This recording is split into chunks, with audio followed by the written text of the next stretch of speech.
This is Robert Stark. I'm here with Pilleater, and we're going to be discussing his latest novel, Almond Eyes Baby Face.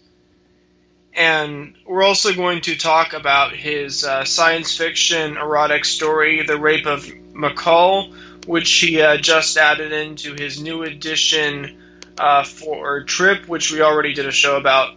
Pilleater, great talking to you. It's so nice talking to you, Robert, and I'm very excited to talk about a very important work of mine that represents me in my teenage years and early 20s. So this is going to be a special show. Well, Almond Eyes Baby Face is a series of short stories, but one of the main ones, would you say, is the first major story is a semi-autobiographical?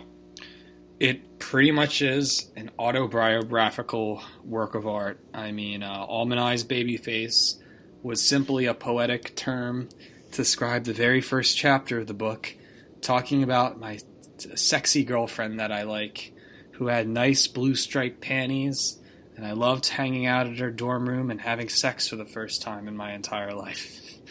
And it's really hard to come to write that in words. And so, just hanging out with your girlfriends and just being in that zone, I compare, at that same time I was seeing this movie, Shin Godzilla, which was in the theaters at the time. And so I wrote about it, and I kind of made my witty observations upon it. And I basically was throwing all these words from things. And so what the main point of is, it's a snapshot of where I was, and that first story that opens up is just a lot of stuff is dropped, and even funnier parts just about my own life, because for one thing, if you want to know something about me, I live kind of in and outside of Philadelphia. And if you know something about Philadelphia, it is the most far east Midwest city. It's not New York City. It's kind of like a quaint Midwest city, kind of like Cincinnati, but it's near New York. So it's far east with a Midwest flair, and there's these disgusting foods called cheesesteaks, and a lot of black people, and a lot of crime, and just like poverty. And it's not a fun, sweatable place to be. You got to kind of be in your own zone. So there is this upper class part of Philadelphia outside, like Penn, Penn is there, UPenn, but there's these gated communities. Are you talking about the suburbs or within the downtown area? Suburbs and UPenn. It seems to be a very J.D. Salinger, waspian kind of place. Some well-known people are there, and it kind of is. I do believe Trump's family has a place near the colleges of Villanova and near Drexel. And so, yes, I could be talking about my Wes Anderson, upper class part of that all, but I think I want to really talk about Philly and how mundane it is, and how living out that existence and how boring suburb life is so boring. Most of these people say how great their youth is, but to me, Almond Eyes Baby Face is really about myself and about how psychotic I can really become, or focused on a certain object. And especially being very personable about music I like and art I like and things, and just being open about myself. And on the very first chapter, I'm also talking about a very old creative writing piece I really enjoyed called Nana Song, and it is autobiographical. Is that the one based on Leon the Professional with Natalie Portman? Yeah, because there's a character in there which is based upon Natalie Portman's figure, because I really loved that film. But I also loved Slam Dunk, which was one of my favorite animes I used to watch when I was 21 and lonely in my room, and I had cried myself to sleep and just make my room dark and just watch 100 episodes of Slam Dunk. And I loved Mahjong so much because I had a girlfriend who I dedicate this book to, that I would just play Mahjong with her family. And it came from the heart, Nana Song. It's a very Dom DeLillo postmodern piece. I don't know about the DeLillo part, but certainly cut up and interesting and science fiction-like. My impression of Nana Song was that it's very short and kind of surreal and poetic, and there's these different characters I mean, one of them is based on the Natalie Portman character, but I think there's also a Japanese character and then a black character. Can you explain the different characters, and is there some kind of plot to it? Well, the black kid, have you ever seen a Harmony Korine film called Gummo? There's that little black midget with the Israeli sign, Korine plays with your vision and stuff like that. So I made a cameo appearance in there, and the robots, and I look at it as like experimental film, really, this prose. And there's this one book I really used to like by Luigi. It's in my library right now, but I'm thinking it right now. And 6 Characters in Search of an Exit. Very surreal, or 6 Characters in Search of an Author. Do you have a published copy of a Nana song on your blog?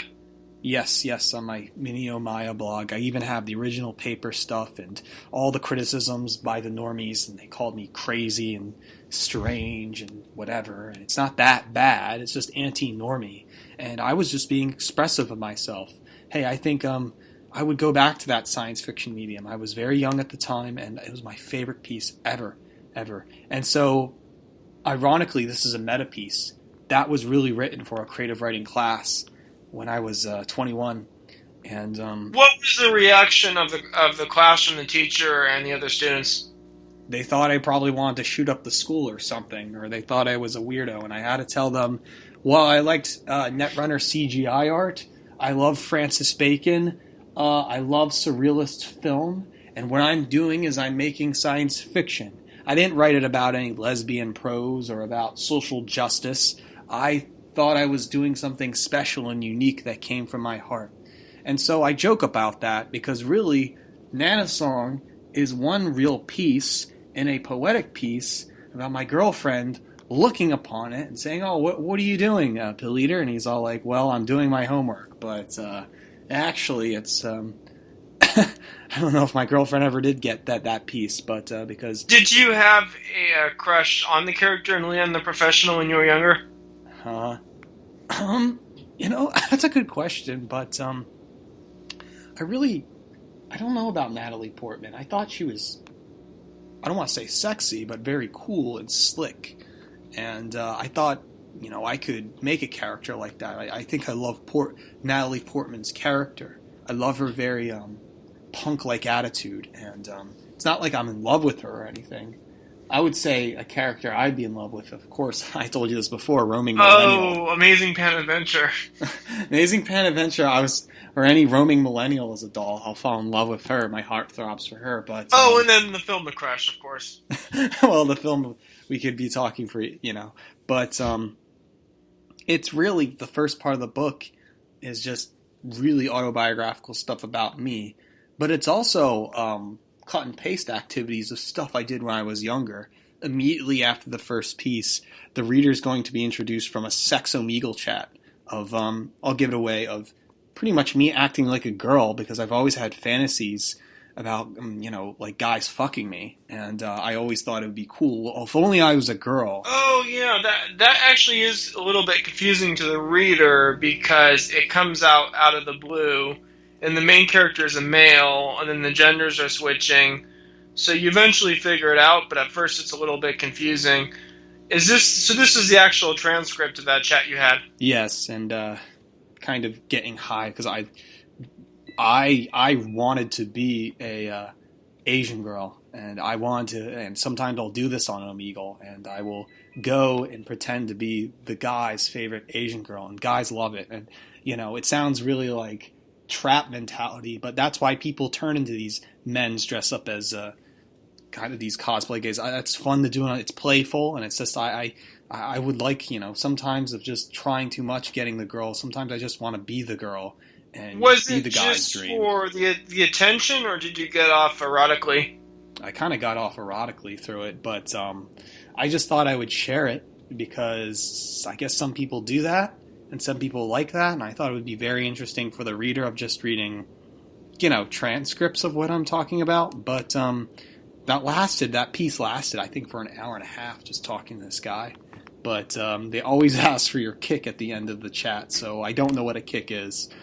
And, Omegle is a very strange culture, I will say that, and the Almond Eyes Baby Face has a lot to do with internet culture, and I think if you understand internet culture or the new alt-lit kind of Sam Pink style of writing, the kind of biography or certain types of literature where you the espetorial novel, or I can't remember what it's called, but the novel written as a series of documents.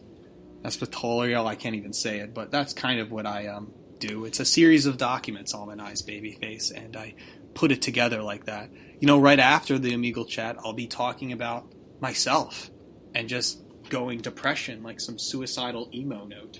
I think that comes from the heart. Well, you do say something about the character being expelled from high school, and then talking about wanting to rape the popular blonde girls and shoot up the place, and then eventually getting expelled and transferred to a private school. Well, some of it's true and some of it's not. Of course, I'm being very Dennis. So you exaggerate. It's based on your life experience. Yeah. You exaggerate stuff. Is it for the shock value, or just to kind of amplify the experience of the trauma? Amplifying. It's not just shock. It's about myself. And yeah, the normie will find it shocking because most don't.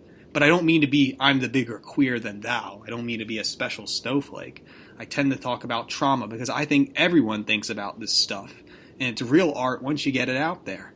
And most people are cowards, don't want to talk about it. And it's true. Most people just make up their lives on the internet. And most people just exaggerate. And they tell that they're this or they're that, the catfishing, right? And so it's really embarrassing when most of your youth is meaningless or not as some anime that you imagine, and you're living out in bumfuck Pennsylvania and you're not really getting anything accomplished. You're kind of suffering. And that's why anybody would be some retarded social justice warriors, because life's painful. But at the same time, This book is like Yukio Mishima's Confessions of a Mask. It really is, and this is my Confessions of a Mask book. Mishima written Confessions of a Mask when he was 24. I written this when that same age too. So I'm looking at it through that same lens, and a lot of it sticks with me, and a lot of it is my criticism towards how I see the world and how I see things. And I think of somebody else has to get out here and relate to me, and it's just it's kind of like I relate to you, he relates back to me, and it comes from the heart, it comes from the mind, and I'm not the only one thinking like this. This is kind of like a Philip K. Dick dialogue, kind of like in Valis. You do go back to the themes in Erik Erikson's Psychosocialism, and one thing you talk about is the concept of the college experience and how you felt that you failed at that. Yeah, well, I never was the cool Chad that got to have sex, and, well, really, I like to contradict myself all the time. I'm not a player, I don't drink beer, I don't smoke, I don't have promiscuous sex. I'm just a guy that wants to have a wife and 3 kids and a house and have a good paying job, but that doesn't seem to go well. It seems like rather I'm a consumer being exploited by a merchant class, a Deleuzian merchant class, where it kind of is a strange, nothing goes right for me. And it's just, I think I'm not the only one who thinks that. I mean, dear God, if I lived in Arkansas and had to go to some bumfuck school over there, good thing grateful I've been to New York City and around, Philly. That's at least civilization, Some people are fucked in Kansas. And and I feel like that is a theme, the psychosocial narrative, and we talked about this before an entire podcast, and about how narratives, that is the millennial war. And if you don't live by that narrative, you might as well be Elliot Rodgers and shoot up the place and kill yourself. But I'm not like that. I'm like Andy Nowicki. I overcame those wannabe wanker styles, and I'm still living. I'm just Brian Aldiss once said, adults are the dead corpse of children. Maybe you could call me a walking dead corpse of the past, okay, but I'm not that guilty. I think I'm an innocent person. I'm doing the right thing. Maybe you could call it Christian, but I'm not that cucked to be a cucked Christian. Like I want to deny that, because most Christians be like, they want to be Christians because they don't get any sex. No, I'm not some phony Christian like that. And I believe in the good, and I believe in authenticity. And with bad people, you just push them aside and you overcome that, right? I don't fall into that. I got huge willpower, and a lot of this is coming for that. But I do mention Erik Erikson a lot through this stuff, and there is a lot of esoteric wordplay in here that you. Another interesting thing you said is about millennials is that they're kind of emulating the previous generations, like Generation X and their parents, the baby boomers. But you're saying that you do see millennials as failing to create a new subculture from scratch, or you do see that, but it's kind of coming from the kind of fringe avant-garde, like people like yourself and you too, Robert. Everybody who has internet access and into their alt-right mentality. You see millennials, but that's okay. I mean, it can be a thing. It doesn't have to be for the masses. You're right, and what's even really strange is that you're exact. The masses are basically, 5 years ago, there was no such. I never text. I never had a phone. I didn't know what texting was. I was that big of a geek, and all of a sudden, being in community college, and everyone starts texting. This was before Snapchat, too. Everybody started texting, everybody exchanged numbers. I'm like, really? I thought you called people. I just had some geeky, autistic friends I would play board games with. I never really texted people. And guess what's accomplished in 5 to 7 years with texting technology? We now have this manosphere, men's right activist gaming going on with the whole Roosh V and the whole crazy, when you date somebody, you have to have a meta mind games, body signaling, abstractions of how to prove the relationship. It's just fucking crazy. Why can't you just ask a girl out and call her? You can't even call her now because you're a fucking creep if you do so. That's how crazy millennials are. You look up millennials and they define it through cute pictures on your fucking glue to your fucking phone. I don't remember that at the turn. I was getting into digital hardcore and that wasn't a thing. That texting was not a thing, and now and within 5 to 7 years, it's kind of like being drafted to the war. Anything's going to be about millennials. The silent generation was drafted to the Great World War I, and they came back with PTSD and all that stuff. Well, millennials were drafted to the psychological warfare called the social media and getting your eyes stick into a computer, so we became androids and cyber robots, and that's what's happened. It convoluted our minds and turned the normies into shit. And it's a cyberpunk warfare. William Gibson's right. That's basically what is happening now. Cyberpunk is real, and a lot of those prophecies are coming a reality. And now either we have to accommodate it or fight against the system. Maybe creating a new Luddite party. I don't know, but is it the medium that rules over us? It's crazy. And so I think millennials are really fucked. They're really fucked, and they're playing. We're at the apex right now. We're seeing the social justice warriors, the special snowflakes, girls that dye their hair blue because they think they're anime characters. It's pathetic. It's like millennials got to create their own philosophers now. We can't have this little dumbed down, and that's why we're paying so much to Gen X. Gen X is also important because it's parents right now. They're in the parents' positions. And I just don't know what's going to happen in 20 more years, and that makes me worried about what media the millennials are taking in, what they're learning, what they think is cool, what they think is... And that's a lot of questions I bring up in this book about call me an anarchist, but I'm pretty much like that. How much of your book is about Asian arianism, and that's something that you advocate, and do you see that as a solution to these psychosocial problems that you're talking about? Yes, because... ironically enough, Almond Eyes Baby Face is about my ideology, Asian arianism. It's about this thing that I notice, because people notice things, and having girlfriends who are Asian and having a better life, a Depeche Mode stripped away from the sickness that is white girl feminism, right? And people are keeping it a secret. That Asian girls are a chance, and so there is a white Asian union, and I loved Asian studies. I went to Temple University for Asian studies, and I enjoyed my time there. I met very exotic people, but I was still this kid enjoying myself and believing I was something greater than my bumfuckery back in suburbs, right? And so I think to myself that the Asian Aryan themes here, they come from anywhere from cut and paste style to internet comments. There's one part of the book where there's a rightstuff.biz article about why you shouldn't date Asian girls, and I thought, what's literature? If I just got the prose of these comments and just showed the world why are these comments, right? What were their arguments and what were your rebuttals? Well, here's some of them. Some of them include. So I don't have any much rebuttals, but I wrote some of them. I wrote some things in italic, and some people from Laguna Beach Fogey to some Chinese guy to I'm going to source them. I'm going to quote them. They wrote a part of this book too. I'm citing them, and so I just thought it's better to read other people's comments about Asian girls from the right than it is to talk about it. This is an artistic cut up and paste thing, and we really look into the minds of these people.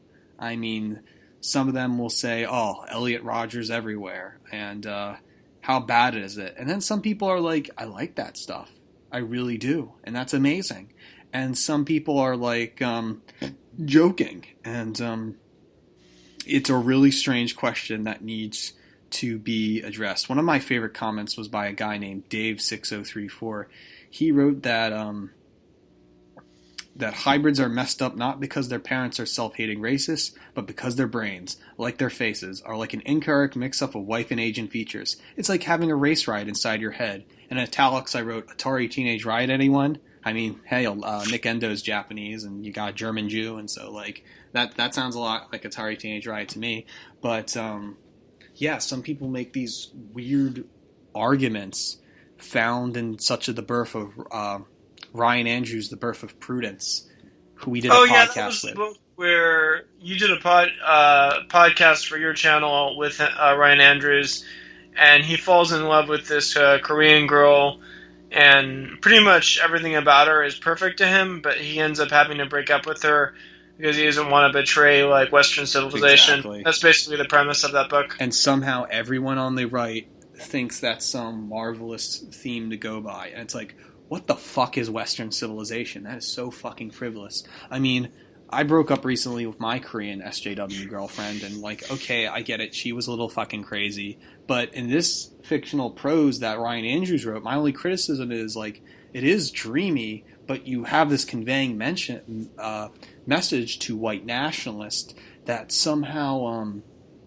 talking about dump a hot girl because it somehow doesn't match, like a circle and a square peg, or it doesn't make any sense. And so a lot of these people are LARPers, and the chances are probably most of them don't have access to Asian girls, or at least think of them as foreign. And even if they did have access, yeah, it's a special cause, but you shouldn't stop them because they're retarded. No, and it's a bell curvian thing. Charles Murray has an Asian wife. Bell curve, the higher cognitive elite. I thought that was a good thing, but some people are very critical of that. And so my book often is also like a race relations issue. I talk about race relations that you think any anti-racist would love to talk about. But of course, you can't do that because anti-racists are part of this liberal school of thought. They will. Well, it seems like both sides hate you. The alt-right says that you're advocating the Kalergi plan. But on the other hand, that the anti-racists hate you because you're basically saying that identity is real. Exactly. And we're all not just a bunch of like... Yeah, I mean, it's funny because the anti-racists are a bunch of white people who think they're hardcore punk anarchists, and that's so pathetic. Talk to them, they'll totally understand my view. As for the far right, well, they just prefer their own liberty. It's special if both the left and right hate you because you're really saying a powerful message that doesn't have answers yet. They don't want to answer this problem because it's not on their plate. They need to answer the smaller problems first, and one of them is the Jewish question. Everybody loves to talk about Jews in my sandwich, Jews in the sky. People seem to... Kevin McDonald has written it down in his book, and from Richard Spencer's speech at the Robert E. Lee Memorial. He says perpetual race war and the Jewish question. I guess that is the first thing that we're going to talk about. But sooner or later, we're going to come across the Asian question about what we do with whites and Asians. My answer is Asian Arianism, and I come to that conclusion at the end of the book after a series of short stories, cut and paste, quotations. This is a book you can just pick up, go to any page, and start reading. It's in the classical style of like Peter Sotos or Hollister Kopp or Dennis Cooper is a great influence of mine. Very, it's a fun and enjoyable piece. One of the biggest fans who've read my book is James Nolik, who wrote Valencia and Distemper. He's published on 9-banded books, and we got in contact just by talking about Andrea Tumine of his old school zine Optic Nerve, which is kind of like a mid-90s Asian Aryan zine, and we became good friends, Twitter friends, and he's actually a really good mentor to me, and I find him so grateful to have a relationship with James Nolik. And James Nolik has some of the early copies of Almond Eyes Baby Face. So grateful to have his avocation on the back of the book, along with Andy Nowicki. Andy Nowicki says, well, Pilleater sounds like a trippy name, but I haven't read the book yet, but it must be a good read. Well, I might as well cite Andy Nowicki as that as an avocation. But Nolik is the perfect avocation for my book, knowing that I know that this left-wing, right-wing paradigm seems to be just young millennial kids not knowing what they want, and we have to go create something. And you even quote Dylan Roof in the book. Yes, on the Steve Peronko, Why Am I an Identitarian, which was actually submitted for ratings. Oh, is that the article? That was an article that is actually, is that published on the Minio Maya fan club? Yes, it was.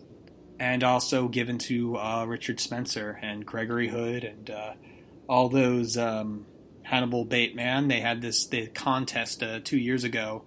I was still in my early 20s, and I basically what happened was they were looking for an identitarian thing, and I wrote that to them and made them shit their pants. I mean, obviously it wasn't published, but did you get any responses? Not really, but I'm pretty sure they were shocked. And what happened was this other guy by the name of Tim Smith, SMYT, who the fuck spells their name like that, won it, talking about how fucking gay he is on his Wes Anderson bicycle going to fucking Ireland. Some crazy-ass white nationalist shit. But look, the point of the matter is my piece should have been accepted because, hell, identitarianism is an art movement, and I know they're a bunch of fuddy-duddy conservatives. I'm pretty sure David Thrussell's right that Spencer probably is some kind of weird CIA agent. Sorry for starting petty drama. But, yeah, the point is these issues need to be addressed. And so I thought it was worthy enough to publish that Radix article in the Almond Eyes Baby Face. And Dylan Roof says in the opening, he even said this in his manifesto, quote, "I have great respect for the East Asian races. Even if we were to go extinct, they could carry on something. They are by nature very racist and could be great allies to the white race. I am not opposed at all to allies with the Northeast Asian races." And see, Dylan Roof right there has Asian Aryan. Even Greg Johnson of Countercurrents writes, "If I had a son, he would look like Dylan Roof." He wrote that in a comment, that same Dylan Roof. I can archive it. Oh, I know about that. That was kind of a parody where Barack Obama said, if I had a son, he looked like Trayvon Martin. I remember that. Exactly, and Johnson said that. It makes me think, well, is Greg Johnson an Asian Aryan? I even cite him later on as the relevance of old right. I think no, an Asian Aryan would say Elliot Rodger instead of Dylan Roof if they had to pick a street shooter.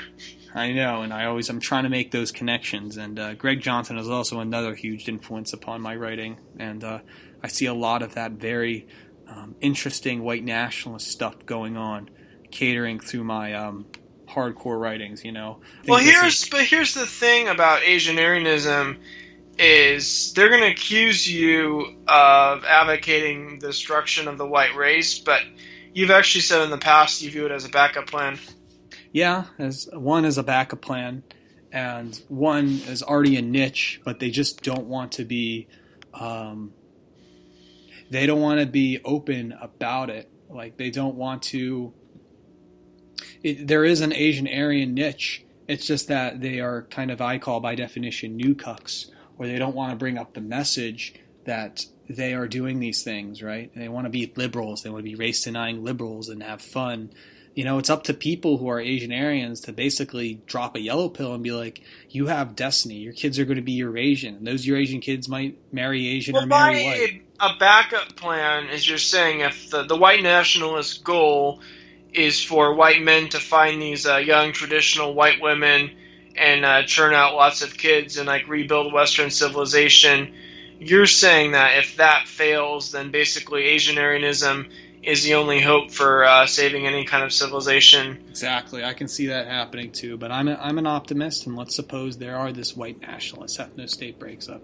As the very first American Renaissance conference, Richard Spencer has said before that he imagines some ethno-state for whites, like Israel, you know, like a new Israel. You know, we saw the creation of Israel. Why can't there be both? Why does it have to be one or the other? Exactly. And so if this white ethno-state is to be envisioned, then I can also assume we could see a black ethno-state, you know, an Asian ethno-state, call it China, but in America context, give the Asian Aryans the size of probably Lancaster, Pennsylvania, where all the Amish are. You know, give them the size of maybe a Delaware, or even smaller, and let them hang out in the Chinatowns of Philadelphia and New York City and the very Asian parts, maybe the San Franciscos of the world, and let Asian Aryanism thrive there. Let Giant Robot, Juxtaposed Magazine, Amped Asia Magazine become circulated everywhere. I think this is a culture that needs to be unapologetic and crafty and artsy, and also pick up the anti-liberal thoughts of the alternative right, because this is where the dankness is coming from, the alt-right, and that's why I find many influences from there. I think there's a lot people can learn. We can't just be liberal pussies thinking everything's soft and this and that. No, it's art. Art is for art's sake. We gotta not shock people, but create every possible thought running through us and create freedoms, which is also an alt-left position. I see really much a lot of these things happening, and Asian women are great. Also Asian men too who date white women. They're also fantastic allies and friends. They have. Would this be a more kind of avant-garde society where freedom of artistic expression, or more of a sort of conformist traditional Asian values? Of Confucianism. I used to say, if you can imagine a Western Christian Confucius pan-Shinto bastard society, that would probably be an amazing thing to see. Maybe we can have the mentality of Christians, but be Shinto about things, and that would be, you know, we can have like a very clean mom and dad with kids Asian Aryanism. Then we can have the urbanite Asian Aryanism of punk rock shows, art galleries, vegan restaurants, and nerd conventions. We can have that Asian Aryanism. And we can have the Asian Aryanism that is militant and basically creates Asian traditions of Japan, China, and Korea, and have them very militant and accept this. I always have a science fiction scenario about Asian Aryanism where you have 4 boroughs in this Asian Aryan ethno-state. The first borough is basically the white weebs, the weeb nationalists. It can be white male, white female, and they love Asian society, right? Then we have the second borough, which is the whitewashed Asians, Asian male, Asian female, and they just love white civilization. They want to be white. They love Western civ. They love being around that. The third borough is white male, Asian male, white female, the interracial mixels, you know. And then the last borough you have is the Eurasian male, Eurasian female. And they're the Eurasian group, like kind of like Kazakhstan, maybe Sabina Alkutabova. I can never. So where do the Asian SJWs like Franny Choi fit into this? Are they banished? Or no. Franny Choi is a good thing. There can be social justice causes. That's just they're still Asian Aryans, right? And they're going to be social justice Asian Aryans. And funny you mentioned Franny Choi. I have a huge crush on her.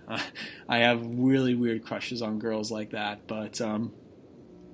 Imagine all 4 boroughs dating one another and having friendships and shaking hands and all pledging allegiance to an Asian Aryan identity. And I call this the yellow pilling process.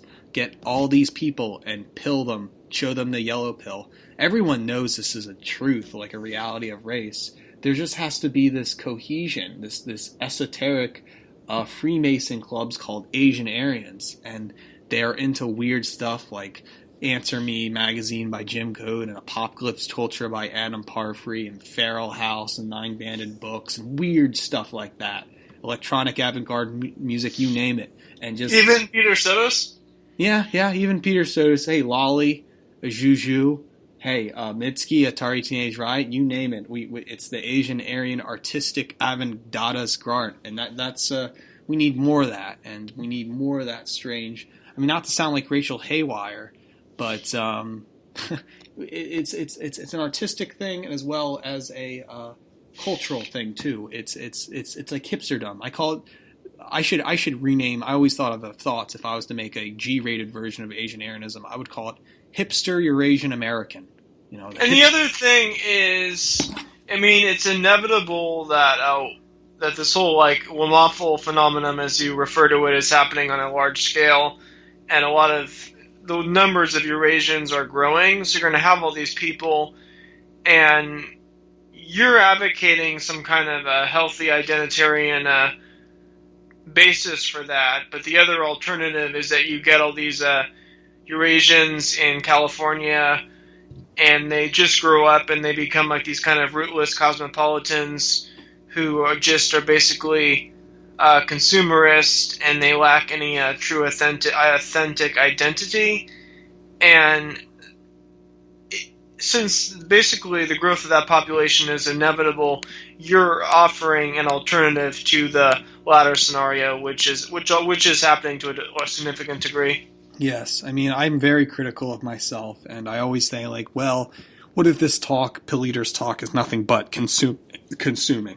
Okay, it may be true. It reminds me about some article, was it The Right Stuff wrote an article about biracial people and Barack Obama, and it said called them like the gray people, like lacking an identity, like just these kind of rootless individuals. You mean like mulatto futurism by that was the one, mulatto futurism. Yeah, there's very much overlays of his mulatto. Yeah, they don't have any mulatto futurism. The media, white liberals, Ashkenazi Jews, they promote this white-black Oreo character, or the white-black person, but yet none of that has any basis in reality, and there's no black patriarchy making that happen. So it's an artificially created people. It's the only fascism allowed in this multicultural and diverse people. You could say it's a right-wing thing. And I think compared mulatto futurism to Asian Arianism, at least Asian Arianism has a cohesion group of a white patriarchy, Asian women, and Asian patriarchy with white women, all working together. Because look, I mean, Barack Obama was not brought up. He was brought up by a single mom,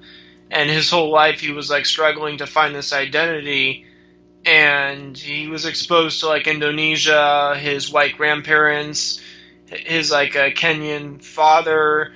He had this idealized vision of him, and then he just became like this kind of rootless cosmopolitan globalist. And I mean, that's that's not something that you want to really go for. But that's not what you're advocating. You're advocating like a healthy sense of identity and values. It's funny, too, because Obama has a half-brother, which is married to a Chinese, so they have their Afro-Asian Chinese thing going on. But yeah... I think his half-brother is his mom and with an Indonesian, and so Eurasian.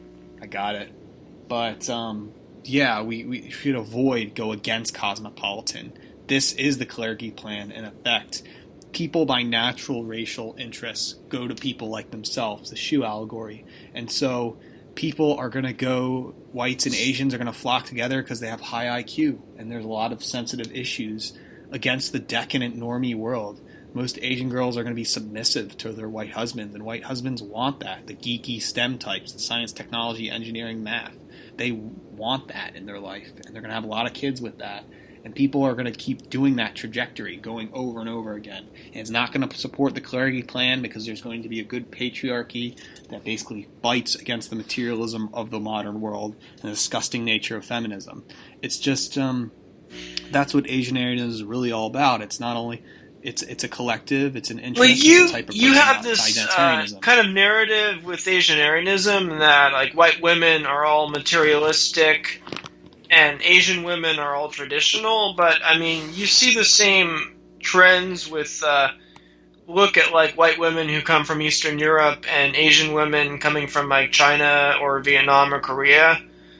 they come to this country, then the more they assimilate, they adopt our values. So I don't think that it's too simplistic to say like white women are all like materialistic and Asian women are all traditional. There's plenty of Americanized Asian women who have adopted a lot of the bad values of this country. I'm being very critical of that. In my book, I'm very critical of several Asian girls I have dated or at least known who were basically slutty like that, basically white girls of Asian skin, and it makes me confused. What is this and that, and how can I be authentic to myself, and yet why do I have to go and meet these types? It's competition, really. But there's also, I recently wrote for my website an article being very critical, two articles being very critical of the Asian girls I see. One of them was middle-class Martian midget Asian American girls, and the other how Orbital and his Chinese girlfriend got together. I'm very critical of this decadent, Wamafel class. I'm for the very strong Wamafel. They can still be friends, right? But they got to be Asian Aryans. The new cucks are the enemies. And yes, Asian girls can fall to the power of disgusting materialistic culture, but overall I believe in the bell curve, and ultimately they have a soul that can be open and proselytized. I'm trying to say like maybe game could work on them more better than a white girl. We could say, shoe allegory, well, you might as well be with people like yourself. But today Western civilization is falling and white birth rates are falling is because there's a tragedy and civil war among white people. But it's really good to have surrogate Asian girls right now because it's a cheating of the system, and we can accept them flaws but be very critical. I mean, I can't stand some of the Asian girls that just don't want to enjoy, being around me for who I am, and I write that a lot in Almond Eyes Baby Face, talking about my criticism towards Asian girls as well. In fact, I wrote a huge rebuttal at the end of the book about how to cure at least Asian Aryanism for white nationalism. How do you stop Asian Aryanism from being effective if this becomes really a thing, right? That's really funny. So if I advocate Asian Aryanism, I'm also saying this resurrection and death, or death and resurrection of Asian Aryanism. Well, here's how Asian Aryanism is inevitable if you guys act a certain way. Well, the other thing about this is you're advocating an Asian Aryanism that's an equal synergy of whites and Asians, but usually when you have two groups comes together, there's a kind of dichotomy where one group is dominant. So if you have a lot of white men dating and marrying Asian women, then the white men are sexually dominant. But then the other issue is like Chinese economic colonization of the West. You have like one example is just like Chinese multimillionaires buying up a lot of property, and you have all these Asian majority cities. You have a lot of them in California and Southern California and the Bay Area and Hawaii, and a lot of them are becoming basically kind of like Chinese colonies. How do you have that healthy synergy? Because usually there's one, either you get Asian Aryanism where it's a Asian Aryanism with white men and Asian women, so it's an Asian culture where white men are the dominant group, or you get these like Chinese colonies which are emerging. And how do you address those issues? Greg Johnson said that the solution against Asian Aryanism is amnesty in races. So when people split up and make their ethno-states, right, the first white side is going to be, well, if you're like roaming Millennial and you're partially Chinese and you associate more with white, there's an amnesty. And so over time, through say 3 generations, your Chinese genes will slightly go away, but still in your blood. The same way, if you're Chinese and you're more white, you're a white Chinese person, well, you might as well go on the Chinese side. And so there's that racial amnesty. However, we're talking about Asian Aryanism, a new group that has an interest in a self-determination for their own values that is both white and Asian. And they don't, they might be people in the group that will come in that might be full alliance towards being Chinese or more white American, and then they go out of Asian Aryanism and go back, whatever, that, that could happen. There could be an infiltration of an Asian spy, but there's things I worry about in Asian Aryanism. For one thing, I hope it doesn't become a Chinese spy colony to infiltrate, because that is what the right wing is worried about, is that Asianarianism is just Well, a proxy. I mean, that's already happening. Like, you have these places like in the Silicon Valley and the San Gabriel Valley in Southern California, where wealthy Chinese are setting up like these birthing hotels so they can come here and get citizenship. So that's a legitimate concern. Exactly, and in Vancouver, where you have rich, crazy Asian girls, a reality TV show in China, move all the Vancouverian people out, and all these wealthy Chinese girls marry hot white men, and it becomes domination for China. These white men got to take the yellow pills, slap their Chinese wife across the face, and tell them, I'm an Asian Aryan. You're going to suck this white cock and make Asian Aryan babies, okay? I'm not going to be for the Chinese Empire. And that's what is the answer as well. The same with... and so, there are also these claims of, we might hear from Tila Tequila, Margaret Cho, or that one Filipina girl, I can't recall her name, that says she doesn't like Asian boys. But, these Asian girls that are more white, they can pass as, white. And you could say the Johnson argument, they might as well get amnesty being white. Not exactly, because, one, I think they're Asianarianism, and there's a white component to this. How we're going to make Asian Didn't Greg Johnson say that roaming millennial was dangerously cute? Yes, and you're sweetie. He's your sweetie, honey. He said it like it was his mother, which I found very weird. Like, not like he was hitting on her. Yeah, but it sounded like it was his mother. And I was like, oh, that's kind of weird flirtation there. But what I'm saying is we live in an anti-white culture. And as long the liberal world has to dump this anti-whiteness, and we got to be pro-white about things. There's nothing wrong with being white or bad about being white. It's white this, white that, white. Well, it's like, when you're going to be happy being white. And so that's a component to Asianarianism, is okay being white as long as okay being Asian.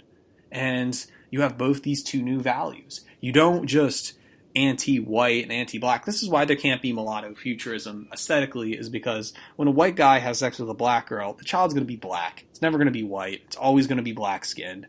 And the Oreo kid's going to be black. That's an interesting thing you point out, because the people who are, say, biracial, if they're half black, they're automatically identify with black. But Eurasians do have this dual identity. Exactly. They get passed as white. They could...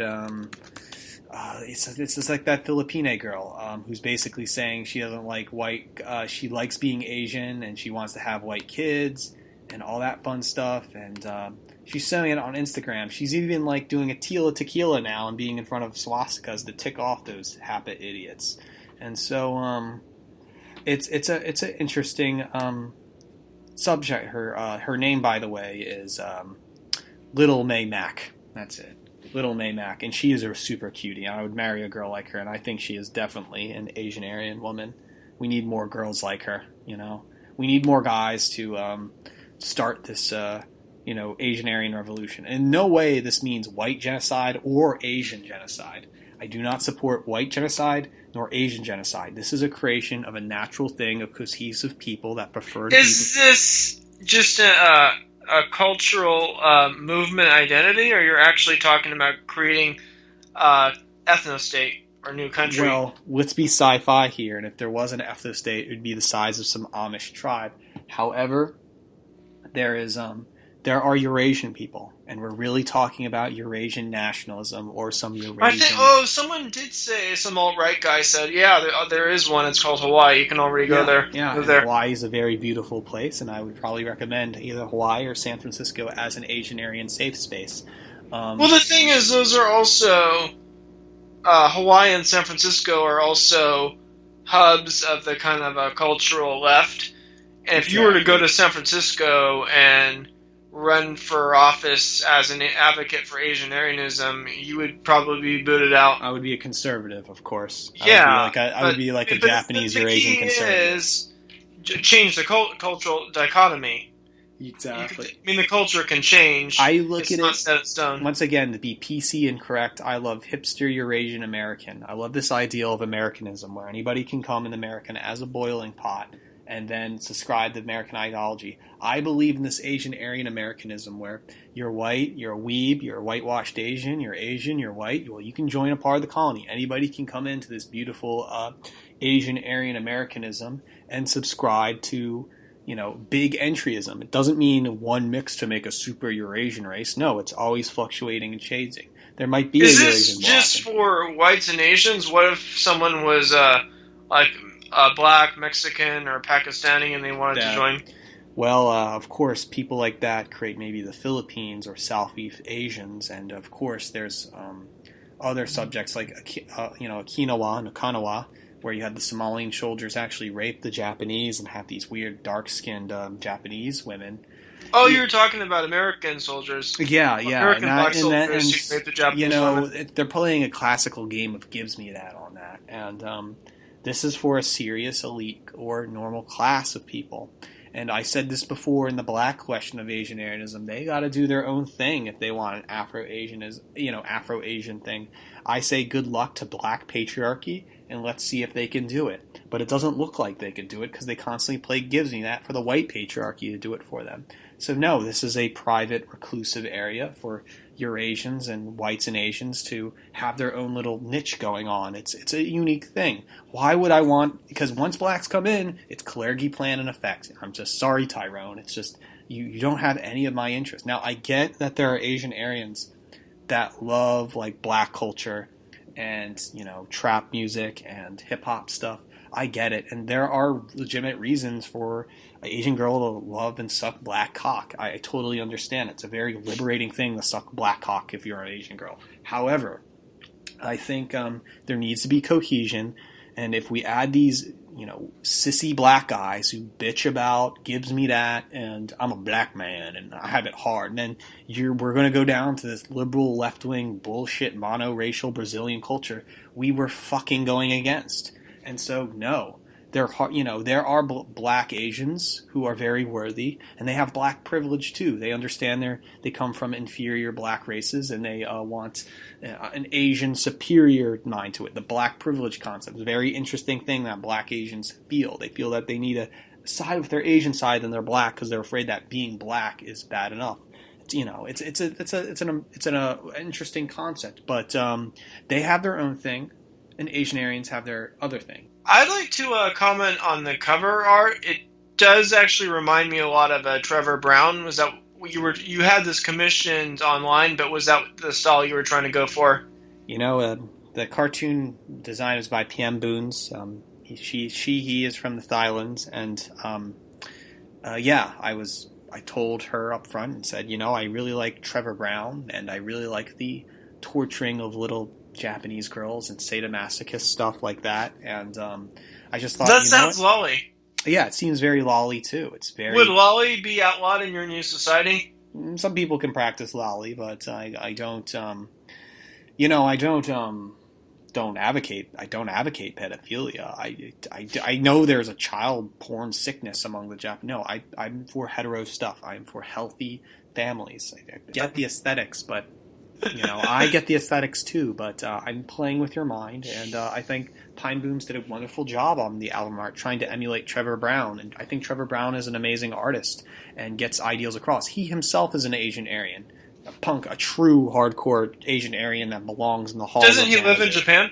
Yeah, he lives in Japan. He has a Japanese wife.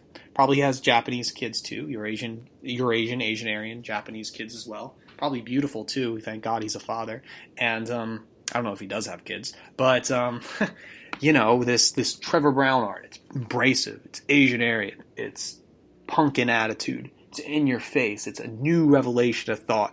It makes you thinking about these things, and it's a whole new kind of punk. And I thought that's a good aesthetic to have, because I know Almond Eyes Baby Face is going to be published in limited qualities, and I know it's going to be circulated to several of my friends and other people who will buy it on the internet, and I want to make the cover good and and like a zine, right? And you want people to have that zine. I mean, I got 5 proof copies right now. I'm willing to give out free to some of my friends, but I love that art. It's very cool.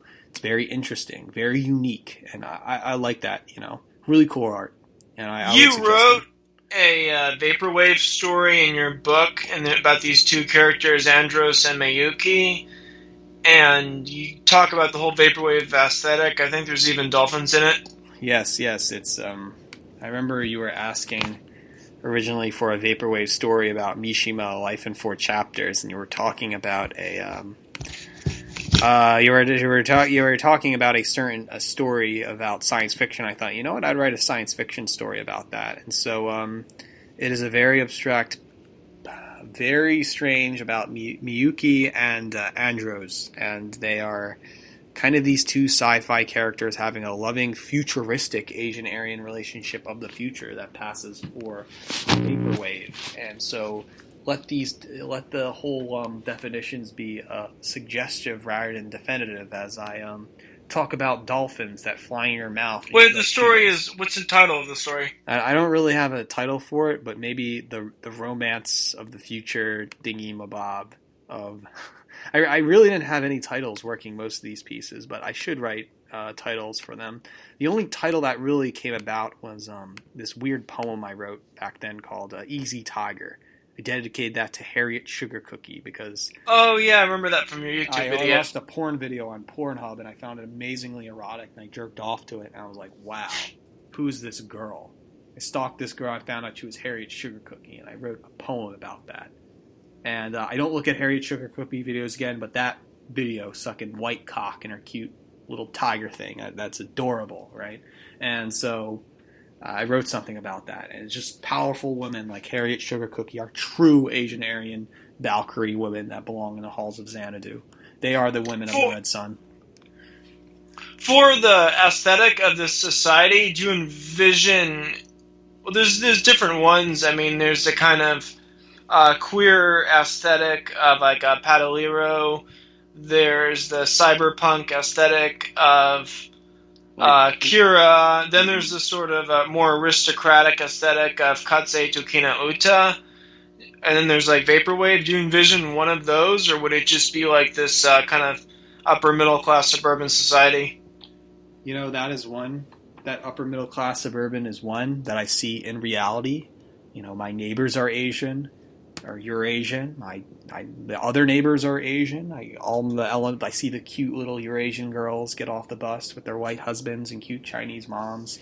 I see that all the time. But let's say for future's sake, if you can imagine Amano, the Yoshiko Amano of Final Fantasy, if you can imagine that being a reality, you know, if you can imagine these strange...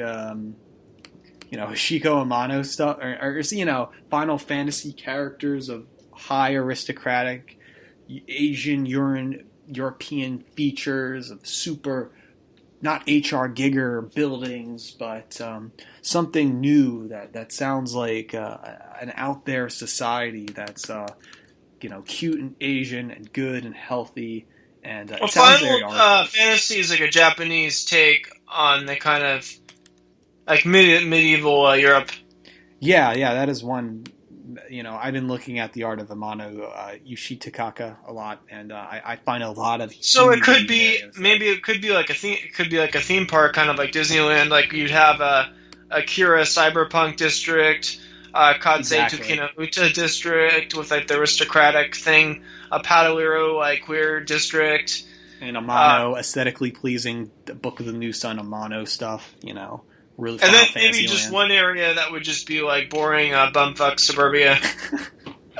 Yeah. Not that's a little harsh, bumfuck, but cute. If they enjoy themselves there, and basically like, there's all these aesthetics of Asian Aryanism going on, and it's all new art. Well, it's like what you said. Make anime real. Like all these people. Have these it's kind of like the popularity of like theme parks and places like Disneyland and Las Vegas. People go to these places for a sense of escapism from their mundane lives, but no one actually talks about building societies based on their fantasies. I mean, there's even a restaurant that my one friend Jotaro showed me called the White Man Restaurant in Japan. Where basically, it's the White Man Cafe, and basically what you do is you go there and you're Japanese and you experience Western civilization and white people and being white. And So you see, Japan is closer to your ideas of Asian Arianism than China. Or you can even make the case maybe a country like Singapore possibly, because they have that strong like British influence. Yeah, and some of the Japanese are basically, this white man cafe. It's strong and powerful, and they got white speaking Japanese. It's the aesthetic they're living in, this powerful thing, and so it's very interesting and very of a, and it's cute too because some of these Japanese really enjoy the aesthetics of white men coming to their aid, and it just shows you there is that Asian Aryan bond right there. And I don't know, I just think it's a wonderful thing, really. I think you wrote this story, so you have a new edition of your novel Trip. You added this book called, it's a science fiction erotic novella called The Rape of Mccall. I actually think you should have put it out as a separate novel, but it works as an addition to Trip. Basically, it's set in the future, and there's these two races. There are like the Saparians, who are these, are they like kind of like Nazi Vikings? And then you have these like green skin, white haired Medoras. Yeah, Medore. They look like cats, kind of like. They're like sexy cat girls, anime cat girls. So are these supposed to be aliens, or like the distant descendants of humans? They're like the distant descendants of the Japanese, and the Saparians are the distant descendants of super alt-right envisioned ethno-state Viking warriors. And this one Saparian comes to the planet of Moa, going on a ramping rage, massacring the town, and sees a really sexy Midori girl, and he fucks her in the ass and has sex with her amazing green ass, and I just have fun with the sex. I was even jerking off to my work, and just having fun with it, and just making like porn / erotic fiction / shock art / funny stuff, but also a fun Asian Aryan message along with it. I made sure that the main girl, Zia, the daughter has, she has a nice pair of peach titties, good at tick fucking, only prefers Saparian guys. It sounds like a very sexy science fiction way. I play fun at everything. Is it light-hearted, or there's some dark aspects to it too? Like she's taken and forced into prostitution. Yeah, it's a combination of both. Yeah, there's that, and there are dark scenes and wisdoms about race, and as well light-hearted scenes of finding your dad and mom, and basically being a proud woman, of being a good prostitute and working the bar and make sure you only prefer a certain amount of guys, and punk culture and tats, and you're getting all this all at once. It's a very quick it's a really quick story, and just a lot of stuff was going on, and I play with a lot of fun words, and I really the outcome of it. I haven't seen the movie, and I forget the name off the top of my head, but wasn't there that science fiction film which people on the alt-right were saying was like liberal propaganda, where humans discover this planet in outer space, and there's like this... Avatar? Yeah, Avatar. I was kind of thinking it's a little bit like that, but like pornographic. Yeah, but it's like you have sex with these alien girls, and you dominate them, and you make a brand new race out of Saparian Midori, and they belong together. And I also make messages about being the Midori being, better than normal Saparian women, and basically saying there's this connection, right? Why did they rape and pillage the planet, They belong to this greater scheme, and the Saparian, a new human race cult, will be formed out of the Saparians. So there's a new race that's created as the offsprings. Yes, as the Saparians and the Midori, and it's about that adventure towards that and the connection, and it makes ultimately a subtle Asian Aryan message. And so I thought it'd be really cool to add the story to Trip and extend upon it, and I think it's a very good addition. I think it's interesting. I could have made it longer, but I think it's very short and very quick, and it's a really funny. There's funny scenes in it, very interesting. If you like classic science fiction and as well as sex stuff, you might jerk off to it. I don't know, but I hope you jerk off to it and learn a moral lesson about Asian Aryanism. So yeah. We are at the end of the show. Before I wrap things up, Pilleater, is there anything else you'd like to add about Almond Eyes Baby Face or any of these other topics? I think Almond Eyes Baby Face is a very personal work. There's a lot of stories in this. It is a document of 60,000 words, and a lot. I cover everything from personal memoirs to science fiction stories to cut and paste to basically wisdom about this question that is facing the alt-right about Asian girls. If you like Asian girls but you're afraid to like one, well, this book is your answer, and this will be a artistic expression, a portrait of a young Asian Aryan for you to be open about these things. It's kind of a manifesto in its own thing. It is the Asian Aryan Manifesto, Almond Eyes Baby Face, and I strongly suggest you go to Lulu and actually support and buy a copy. Along with Trip, too. Trip is a great novella, and as well, check that out with Rape and Mcall. Pilleater, it's been an excellent show. Thanks for being on. Thank you very much, Robert. It's always nice talking to you, like always.